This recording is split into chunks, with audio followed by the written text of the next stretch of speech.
The emergency message screamed through the darkness of space, a chilling sound that pierced Earth's deep space command at 3 o'clock in the morning.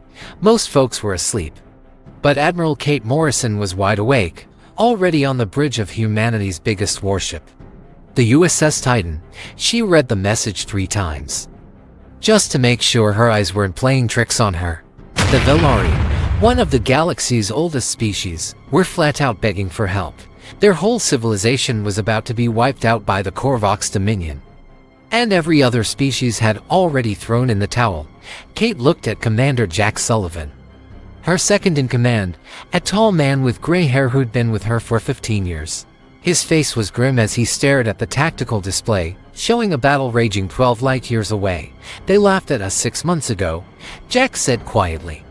"When we applied to join the Galactic Council, they called our weapons primitive, said bullets and missiles were outdated tech from savage times." Kate nodded, remembering the hot flush of embarrassment. The alien ambassadors had been polite, but it was clear they thought humans weren't advanced enough. They had energy shields and plasma weapons. Humans, we were still slinging solid metal projectiles. To them, it was like showing up to a modern gunfight with rocks and sticks. But now, oh boy, now they were calling for help. Hello, my friends, welcome to the Cosmic Conquerors channel. Before we start, I hope you subscribe to the channel and hit the bell so that you receive all the new content, and also share the story with your friends so it reaches as many people as possible. And if you have a story, write it in the comments. Maybe we'll choose one to narrate in the next video. Let's start the story. Pay attention, because there's a small detail that might change your entire perspective and awareness of life. Captain Amy Chen, the best pilot in the fleet, walked over from navigation. Her hands were already flying across the holographic displays, plotting hyperspace routes. "Admiral, I can have the entire Third Fleet ready to jump into ours," Amy reported, "but the Velari are saying they only have 6 hours before their home world falls. The math doesn't look good." Kate studied the numbers on the screen. 47 human warships were in Earth orbit or nearby space. Each one packed rail guns that could accelerate metal slugs to insane speeds. They had nuclear missiles, which the aliens thought were utterly barbaric, and they had the new antimatter torpedoes, weapons so dangerous even Earth's government was scared to use them. "How many Corvox ships?" Kate asked. "Over 3,000, Jack replied. "They've already destroyed 17 different species fleets.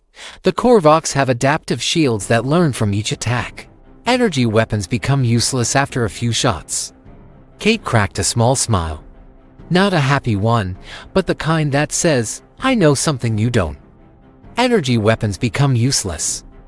But what about a simple chunk of tungsten moving at 30% the speed of light? Jack's eyes widened as he finally got it. Their shields are designed to stop energy, not solid matter. Exactly. Kate turned to her bridge crew. "Send word to all ships, we're going to war." Bridge exploded with activity. Lieutenant Lisa Brown, only 28 but the best weapons officer Kate had ever seen, started checking the Titan systems. Her fingers flew across her console, bringing the ship's massive railgun online. "Main gun charging," Lisa announced. "We have 800 tungsten rounds ready. Nuclear missiles loaded in tubes 1 through 20. Antimatter torpedoes are secured and ready if needed." Even Lisa hesitated mentioning the antimatter weapons. Everyone knew what those bad boys could do.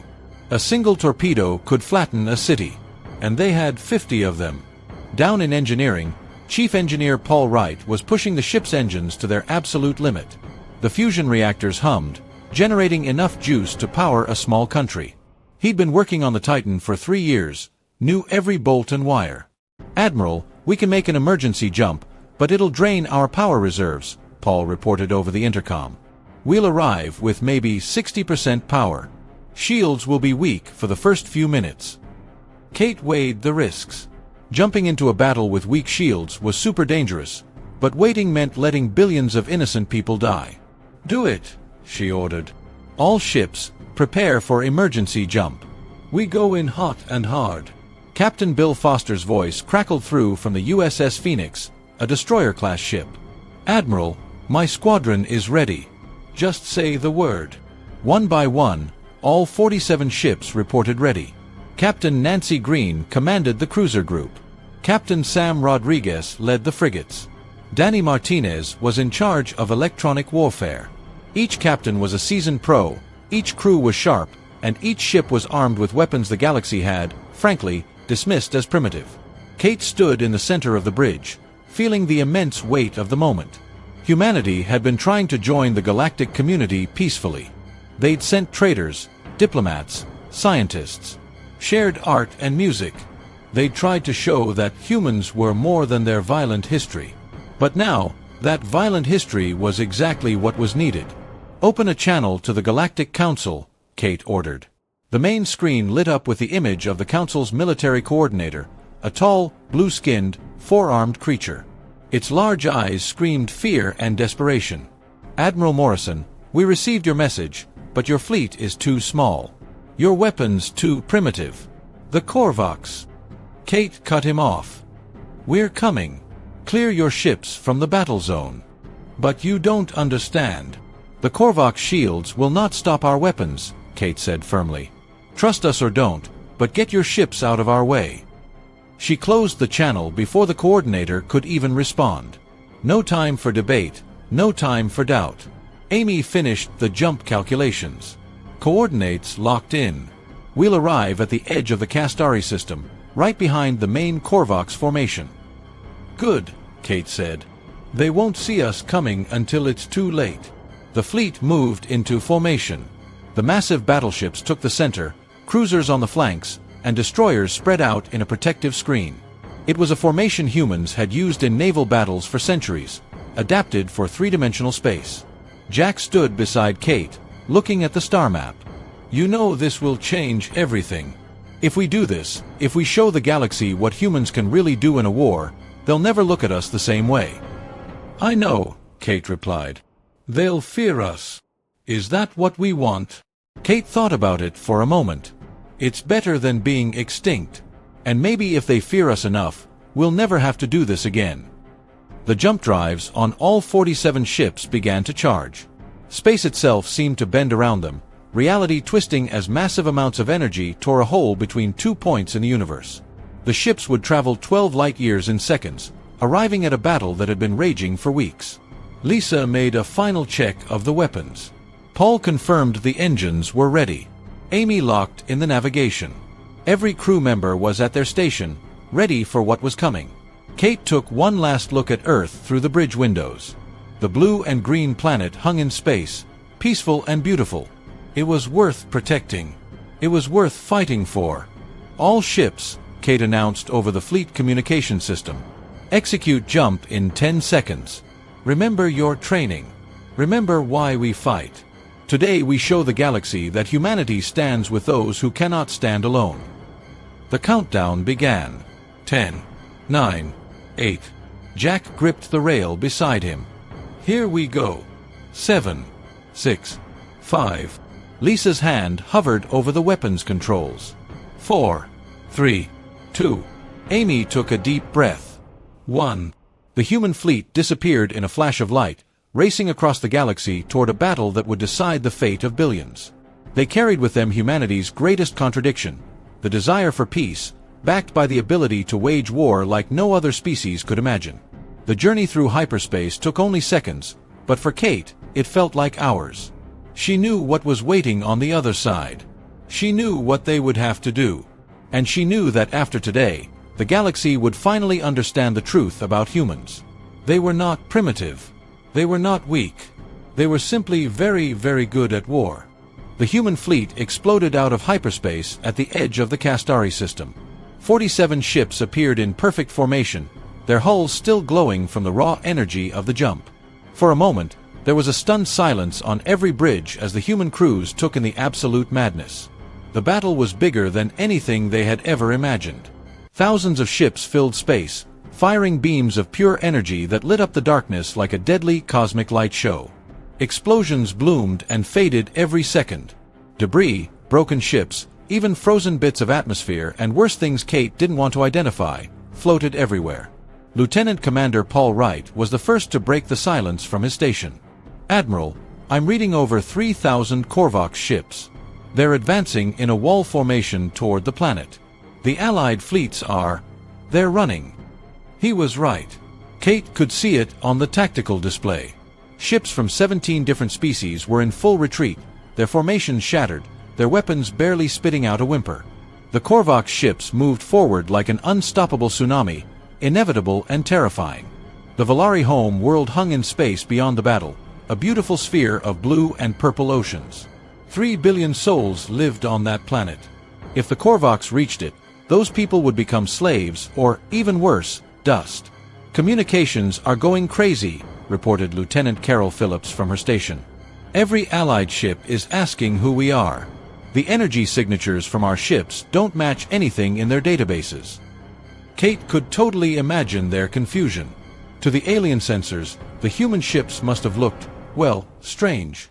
Instead of sleek, elegant vessels powered by clean energy, the human fleet was all sharp angles and thick armor plating. Their fusion drives burned hot and dirty. Their weapons looked like mechanical relics that belonged in a museum. Commander Jack Sullivan pulled up a detailed scan of the nearest Corvox ship.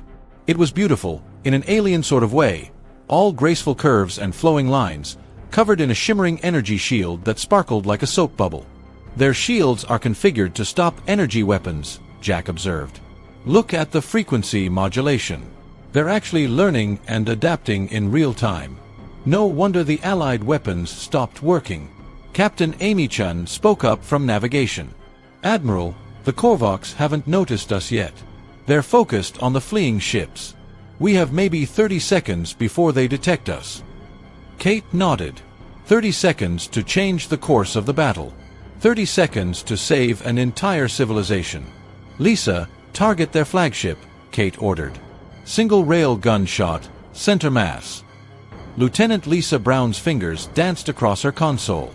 The USS Titan's main railgun was an absolute monster of a weapon, running nearly the entire length of the ship. Magnetic coils the size of houses would accelerate a tungsten rod to incredible speeds. "Target locked," Lisa reported. "The flagship is 3,000 kilometers away. At 30% light speed, the round will impact in 0.03 seconds after firing." "All ships, weapons free on my mark," Kate announced to the fleet.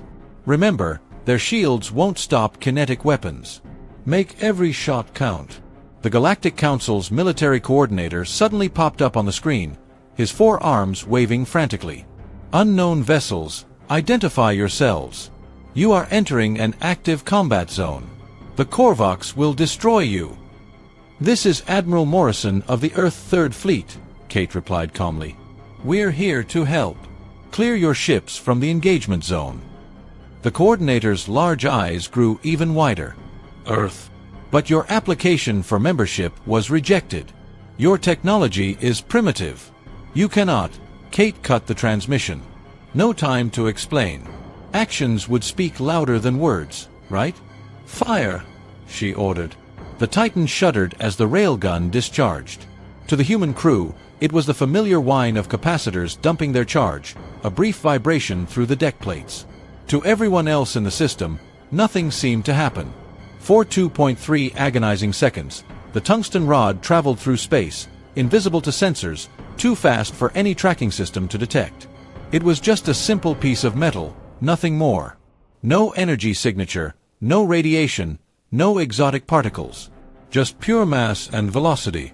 The Corvox flagship was a masterpiece of engineering. 3 kilometers long, protected by 12 layers of adaptive shields, armed with weapons that could crack a moon. It had survived 100 battles across 50 years of conquest. It died in less than a second. The tungsten rod hit the shields and passed through them like they weren't even there. The shields were designed to stop energy, to absorb and redirect plasma and lasers. They had absolutely no effect on simple matter. The rod punched through the ship's hull, transferred its kinetic energy to everything it touched, and instantly turned the entire vessel into an expanding cloud of superheated gas. Where a ship had been, now there was only empty space and glowing debris. Every communication channel went silent.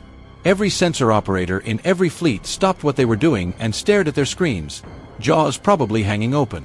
The impossible had just happened. Commander Jack Sullivan was already coordinating the fleet's attack. "All ships, Execute attack pattern Alpha. Destroyers take the flanks. Cruisers form the anvil. Battleships wear the hammer. The human fleet moved like a perfectly oiled machine. Years of relentless training took over. Captain Bill Foster led his destroyer squadron in a sweeping arc, their smaller railguns picking off Corvox escorts with surgical precision. Captain Nancy Green's cruisers formed a wall of pure firepower, their missile tubes opening to reveal menacing nuclear warheads. The Corvox fleet tried to respond. Hundreds of ships turned their weapons toward the human vessels, energy beams lashing out across space. The beams hit the human ship's shields, and for a moment, Kate worried they had made a huge mistake, but the shields held. Human shields were different from alien ones. They were simple, brute force things that relied on magnetic fields and charged particles. They weren't elegant, but by golly, they worked. Return fire, all weapons, Kate commanded. Space lit up with a different kind of violence. Railguns fired in rhythmic sequence, each shot carefully aimed. Nuclear missiles streaked through the void, their primitive chemical rockets leaving fiery trails. The human weapons were loud, messy, and incredibly, brutally effective. A Corvox cruiser tried to adapt its shields to stop the incoming railgun rounds. Its shield frequency shifted, modulated, tried 1,000 different configurations in a second. None of them worked. The tungsten slugs smashed right through the shields and tore the ship in half. Danny Martinez, the electronic warfare specialist, had been quiet until now, but he had definitely not been idle. His fingers flew across keyboards, his eyes scanning code that scrolled past faster than most people could even read. "Admiral, I'm in their command network," Danny announced, a hint of glee in his voice. "Their security is advanced, but it's all based on quantum encryption. They never expected anyone to try a brute force binary hack." Kate smiled. The aliens had such fancy technology they'd forgotten about simple solutions. "Can you disrupt their coordination?" "I can do better than that," Danny replied. "I can turn their own ships against each other. Give me 60 seconds. Captain Sam Rodriguez's voice came through from his frigate. "Admiral, we have incoming. 200 Corvox fighters approaching fast." Kate watched them on the display. The fighters were small, agile craft that danced through space like annoying insects. They were designed to overwhelm larger ships with sheer numbers. "Point defense weapons, all ships," Kate ordered. "Show them what human close combat systems can do." The human ships erupted with smaller weapons fire. Every human vessel was covered in point defense guns, simple automatic cannons that fired thousands of rounds per minute. It was technology from Earth's ancient wars, when aircraft and missiles were the big threats. The aliens had never developed anything similar because, hey, energy shields had made projectile weapons obsolete. Or so they thought. The Corvox fighters flew into a solid wall of metal. Tungsten carbide bullets, each no bigger than a person's thumb, filled space in carefully calculated patterns. The fighter shields, configured for energy weapons, offered absolutely no protection. One by one, the fighters exploded, torn apart by simple kinetic impacts. The Allied fleets had stopped retreating. They watched in stunned silence as the human ships carved a path of destruction through the Corvox formation.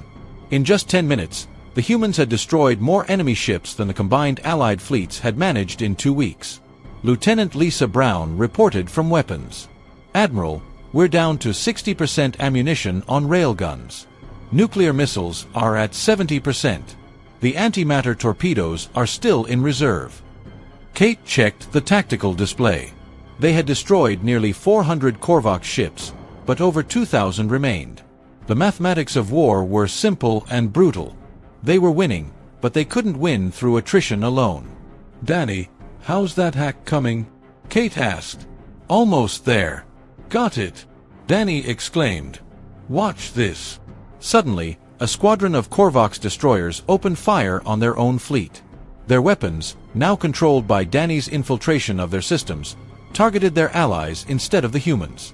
Chaos spread through the Corvox formation as ships tried to figure out which vessels were still under their control. The Corvox Supreme Commander's ship, a massive dreadnought twice the size of the Titan, moved forward from the rear of the formation, its weapons powering up, energy crackling along its hull like lightning. "That thing is charging some kind of super weapon." Paul Wright warned from his engineering station. Energy readings are off the scale. Kate stood up from her chair. This was the moment that would decide everything. The Corvox had realized their advanced technology wasn't. The Corvox Supreme Commander did not retreat. Instead, his remaining 2,000 ships regrouped into a new formation. They formed a sphere around the human fleet, a classic encirclement maneuver that had won them countless battles before. Admiral Kate Morrison watched the enemy movements on her tactical display. The Corvox were learning, adapting their strategy, but they still didn't understand who they were fighting. "They're trying to trap us," Commander Jack Sullivan observed. "Standard Corvox doctrine. Surround, overwhelm, destroy." Kate almost felt sorry for them. Almost. They think like machines. Logical. Predictable. They don't understand that humans wrote the book on dirty fighting. Lieutenant Lisa Brown was running calculations at her weapons station. "Admiral, if they all fire at once, our shields won't hold. We're looking at over 20,000 energy beams converging on our position." "Then we don't let them fire at once," Kate replied. She turned to Danny Martinez at the electronic warfare station. "Danny, remember that virus you wrote for fun last year? The one that made all the training drones dance?" Danny's eyes lit up with understanding. "The rhythm virus. But Admiral, that was just a joke program. Can you modify it for Corvox systems?" Danny thought for a moment, his mind racing through possibilities. "Their ships use synchronized quantum processors for coordination. If I can inject a timing error into their sync protocols, yes, I can do it. Give me 30 seconds. Meanwhile, Captain Bill Foster's destroyer squadron was engaging Corvox scouts on the fleet's perimeter. His voice crackled over the comm. "Admiral, we're picking up something strange. The Corvox ships are launching some kind of pods." Paul Wright enhanced the sensor image on the main screen. Hundreds of small pods were ejecting from Corvox ships, spreading through space like seeds from a plant. "Those are mine pods," Paul identified. "They're seeding the area with automated weapons. If we try to move, we'll run right into them." Kate studied the pattern. The Corvox were being smart, cutting off escape routes. But they had made one mistake. They assumed humans would try to escape. "Captain Nancy Green," Kate called to the cruiser squadron leader. "I need you to do something insane." Nancy's voice was steady. "That's what humans do best, Admiral. Ram them." There was a pause. Then Nancy laughed. "Understood. Which ship?" "The command cruiser at bearing 27, Mark 5. Don't actually hit them. Just make them think you will." The USS Washington, Nancy's cruiser, suddenly accelerated to full speed, driving straight toward the indicated Corvox ship. Its fusion drives burned so hot they were visible across the entire battlefield, a spear of blue-white fire racing through space. The Corvox command cruiser's captain had never seen anything like it. In galactic warfare, ships fought at a distance. The idea of ramming was insane, primitive, unthinkable. The Corvox ship broke formation, diving to avoid the collision. That was all Kate needed. All ships, execute breakthrough pattern. Follow the Washington's path. The human fleet surged forward through the gap Nancy had created.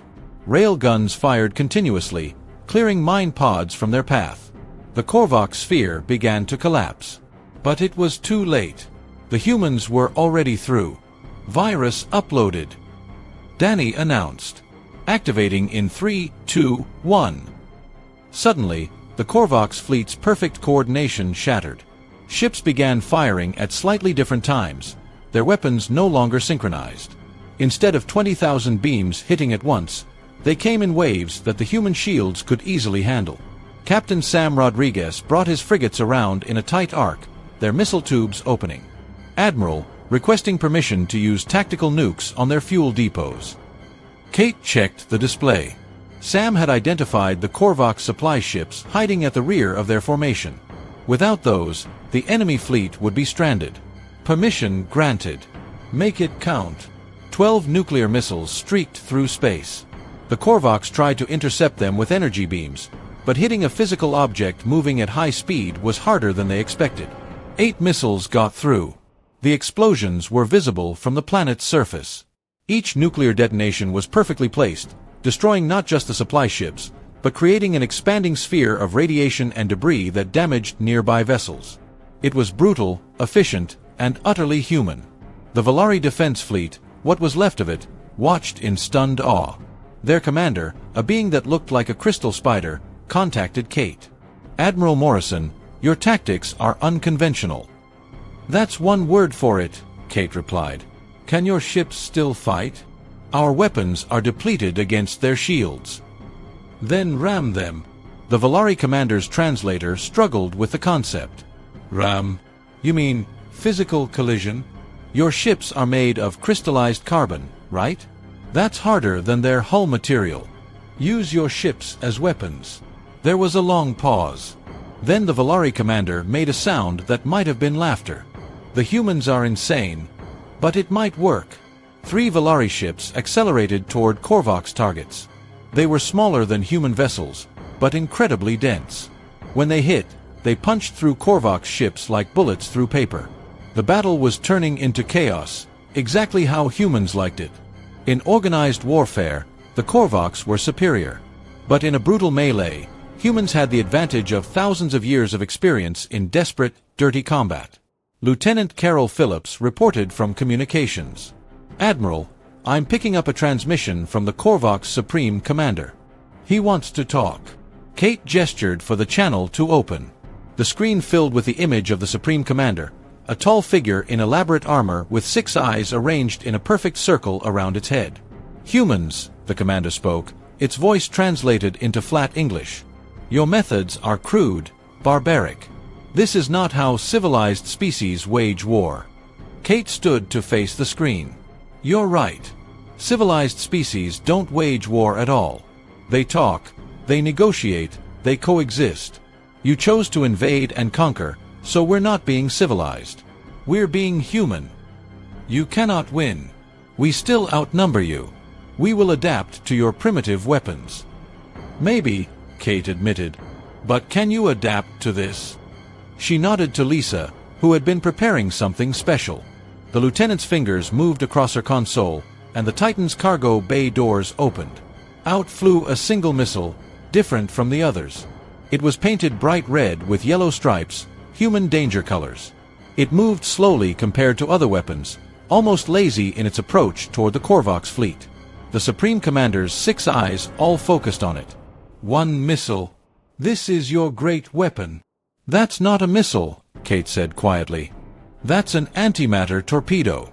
1 gram of antimatter contained in a magnetic bottle.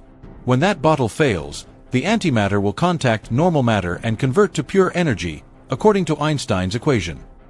The commander was silent for a moment, running calculations. Then all 6 eyes widened. The explosion would destroy everything within a 1,000-kilometer radius. Kate finished. "Your fleet is packed too tight to escape. You have 30 seconds to surrender." The Corvox fleet erupted in panic. Ships tried to flee, but they were too close together. Some fired at the torpedo, but it was designed to withstand weapon impacts. The magnetic bottle was hardened, shielded, and would only fail when Kate commanded it to. 20 seconds. Captain Amy Chen maneuvered the Titan to a safe distance. The rest of the human fleet followed, their formation tight and controlled despite the chaos around them. 10 seconds. The Supreme Commander's image flickered. "Wait. We yield." The Corvox Dominion yields to Earth forces. Kate held up her hand, and Lisa stopped the torpedo's countdown with 3 seconds remaining. The red and yellow missile hung in space, death waiting to be unleashed. "All Corvox ships will power down weapons immediately," Kate commanded. "Any ship that doesn't comply will be destroyed." One by one, the Corvox ships went dark. Their energy weapons powered down, their shields dropped. 2,000 warships that had terrorized the galaxy for a generation surrendered to 47 human vessels. But one Corvox captain, either brave or incredibly stupid, tried to run. His ship's engines flared as it attempted to escape toward deep space. Kate didn't hesitate. "Lisa, railgun, center mass." The tungsten rod took the fleeing ship directly in its engine compartment. The vessel exploded in a brilliant fireball that served as a stark warning to any others thinking of running. Jack, coordinate with our ships. I want every Corvox vessel under guard. If any of them so much as powers up a coffee maker without permission, destroy it. Commander Sullivan began issuing orders. The human ships spread out, each one covering multiple Corvox vessels. It was an impossible ratio, one human ship guarding 40 enemy vessels, but the antimatter torpedo still hung in space, a constant reminder of what would happen if they tried anything. Captain Bill Foster's destroyer pulled alongside a damaged Corvox cruiser. "Admiral, we're detecting life signs on this ship. They have wounded." Kate considered for a moment. The Corvox were the enemy. They had destroyed 17 civilizations. They deserved no mercy. But humans were better than that. "Send medical teams," she ordered. "Treat their wounded. We're not monsters." Dr. Julie Park, the Titan's chief medical officer, organized the relief efforts. Human medics boarded Corvox ships, treating injuries, providing aid. The Corvox soldiers couldn't understand it. In their culture, the defeated were left to die. The surrender should have been the end of it. 2,000 Corvox ships floating powerless in space, their crews waiting for whatever fate the humans decided. But the Supreme Commander had one last plan. One final, desperate gamble to turn defeat into victory. Admiral Kate Morrison was reviewing casualty reports when Lieutenant Carol Phillips suddenly shouted from her station, "Admiral, the Corvox ships are all powering up simultaneously." Kate jumped to her feet. On the tactical display, every surrendered Corvox vessel began glowing with energy. Not weapons energy, something else. They're linking their power cores. Paul Wright reported from engineering, his voice tight with concern. Creating some kind of network. If they overload all those cores at once. He didn't need to finish. 2,000 ship cores detonating simultaneously would create an explosion large enough to crack a small moon. The human fleet, the Velari homeworld, everything in the system would be destroyed. "How long?" Kate asked. 3 minutes, maybe less. Commander Jack Sullivan was already running calculations. "We can't destroy 2,000 ships in 3 minutes, even if we used every weapon we have." The Supreme Commander's image appeared on the main screen without being called. All 6 of his eyes gleamed with what might have been satisfaction. "You may have defeated us in battle, human, but the Corvox do not accept defeat. If we cannot have victory, we will have mutual destruction." Kate stared at him for a long moment. The bridge crew waited for her orders, but she was thinking, calculating, remembering something from Earth's ancient history. "You're wrong," she said finally. The Supreme Commander's eyes narrowed. "Wrong about what?" "You're not the first to try this. On Earth, we call it a suicide attack. We've been dealing with enemies who choose death over defeat for thousands of years." She turned to Danny Martinez. "Danny, those Corvox ships are networked now, right? All connected." Danny's fingers were already flying across his console. "Yes, Admiral. They're using quantum entanglement to synchronize the overload. I'm trying to get into the network, but their security is..." "Wait." Danny paused, his eyes widening. "They dropped their firewalls to create the link. They're completely open." Kate smiled. It was not a nice smile. They made the same mistake everyone makes. They assumed we'd react with force. "Danny, I don't want you to stop the overload. I want you to redirect it." "Redirect it where?" Kate pointed at the tactical display, at a single ship sitting at the center of the Corvox formation. "To his ship. Only his ship." The Supreme Commander's eyes went wide. "That's impossible. The network cannot be." His words were cut off as Danny's virus spread through the Corvox network like wildfire. The human electronic warfare specialist had spent the entire battle learning their systems, understanding their code. Now, he used that knowledge with surgical precision. One by one, the Corvox ships began shutting down their overload sequences. But the energy had to go somewhere. Danny channeled it all through the network, every joule of power from 2,000 ships directing it toward a single destination. "No!" the Supreme Commander shouted. "Stop this! I command you to..." The transmission cut off. On the tactical display, the Supreme Commander's dreadnought began glowing brighter and brighter. Its hull started to buckle from the immense energy building inside it. "All ships, Emergency acceleration away from that vessel. Kate ordered. The human fleet scattered, drives burning at maximum. The surrendered Corvox ships, now freed from the network, tried to move as well. Everyone could see what was about to happen. Captain Amy Chun pushed the Titan's engines beyond their safety limits. The ship groaned under the acceleration, but it moved, racing away from the doomed dreadnought. The Supreme Commander had 30 seconds to contemplate his colossal error. He had assumed humans would respond to his threat with violence or panic. He never considered they might turn his own weapon against him. The dreadnought exploded. It wasn't like a normal ship explosion. This was 2,000 cores worth of energy released at once, concentrated in a single point. The flash was visible from 3 systems away. The shockwave rolled through space, tumbling nearby Corvox ships like leaves in a hurricane. But the human fleet was far enough away. They rode out the shockwave with minimal damage, their shields holding against the blast. When the blinding light faded, there was nothing left of the Supreme Commander or his ship, just an expanding cloud of plasma and regret. The remaining Corvox ships were silent. Their leader was dead. Their final gambit had failed, and they were completely at the mercy of the humans. Kate opened a channel to all Corvox vessels. "This is Admiral Morrison. Your Supreme Commander chose death over surrender. You can make the same choice, or you can live. Decide now." One by one, responses came in. Surrenders.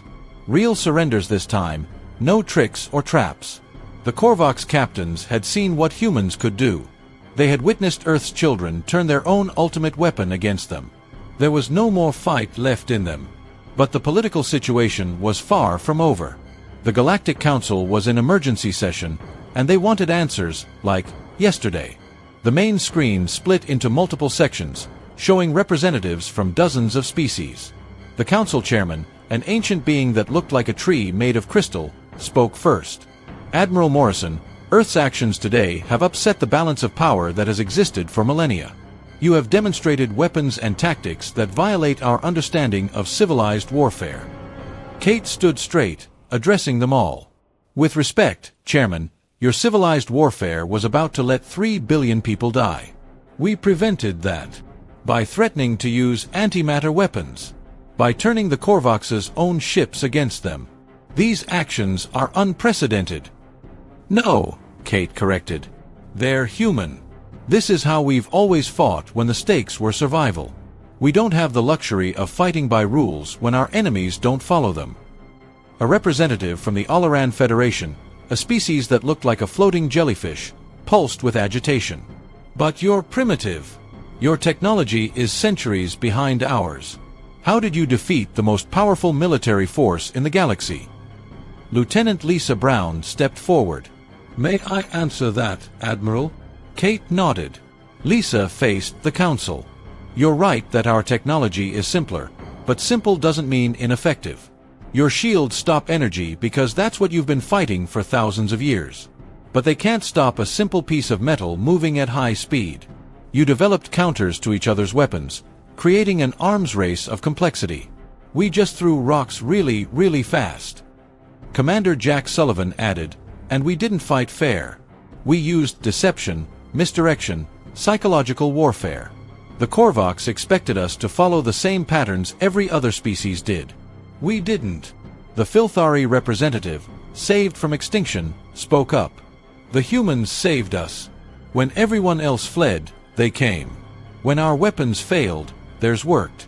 I motion for immediate full membership for Earth in the Galactic Council." This started a huge argument among the representatives. Some supported the motion, grateful for humanity's intervention. Others were terrified of what humans might do with full membership and access to galactic technology. During the debate, Captain Bill Foster's voice came through on a private channel. "Admiral, we have a problem. Some of the Corvox ships are requesting asylum. They say they were conquered species forced to fight." Kate muted her connection to the council. "How many?" "About 300 ships. They're offering to provide intelligence about Corvox operations and other systems." This was complicated. If the humans accepted asylum seekers, they'd be responsible for them. But the intelligence could save millions of lives. "Tell them we'll consider it," But they need to prove their claims first. Have Danny verify their stories through their computer systems.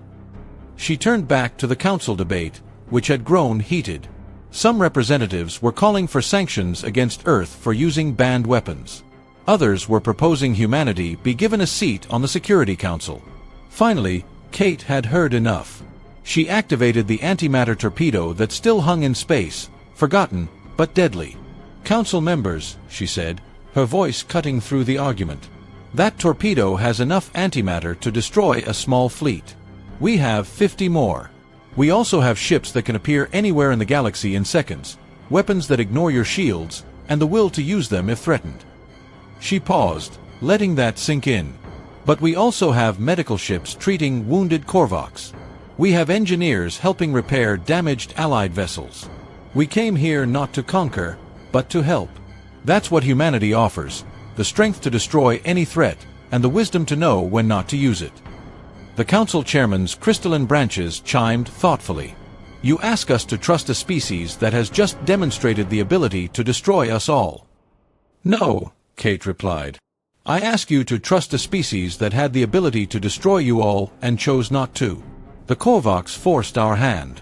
We ended the threat with minimal casualties when we could have simply destroyed everything." Captain Nancy Green's voice interrupted. "Admiral, urgent message from Earth. More Corvox fleets have been detected heading toward 3 other systems. The attacks here were just one part of a larger offensive." Kate's expression hardened. "Council, you." And with that, we have reached the end of the story, but stories don't end here. If you like the story, don't forget to hit like and subscribe to the channel so you receive all the new content. And if you have an opinion or something that caught your attention, leave a comment and let's discuss together. I'm waiting for your opinions, and see you in the next story. Bye.